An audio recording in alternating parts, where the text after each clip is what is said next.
un rôle qu'il a pris à cœur. Tony Estanguet, spécialiste du canoë monoplace slalom, a consacré 10 ans de sa vie à l'organisation des Jeux olympiques et paralympiques de Paris.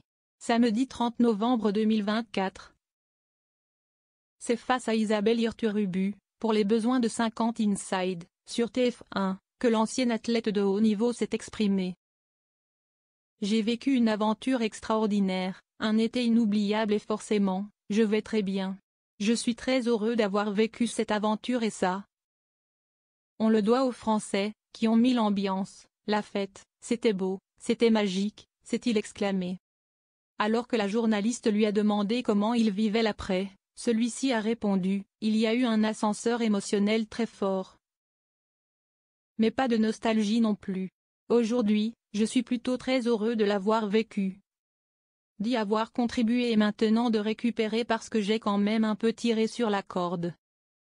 En toute transparence, Tony Estanguet a fait savoir qu'il se rendait compte que même s'il avait fait des nuits à dormir 12 heures, il continuait d'avoir besoin de se ressourcer, de retrouver ses proches, de refaire du sport et de se préparer à un prochain défi.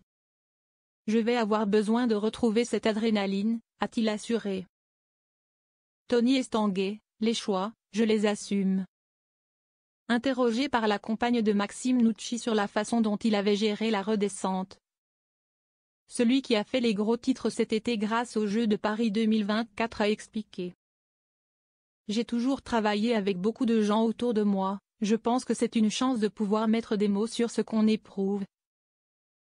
Sur les difficultés, sur les envies aussi.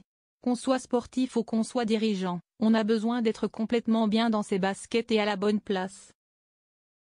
Alors qu'il a consacré 10 ans de sa vie à l'organisation de cet événement, Tony Estanguet a dû faire des sacrifices. Les choix, je les assume. Après, c'est sûr, l'équilibre familial et perso a explosé, c'était très difficile à gérer, a-t-il déclaré, avant de préciser. Mais bon, c'était un choix et je savais que je ne pourrais pas être aussi souvent à la maison. J'ai assumé ce choix-là et j'ai avancé.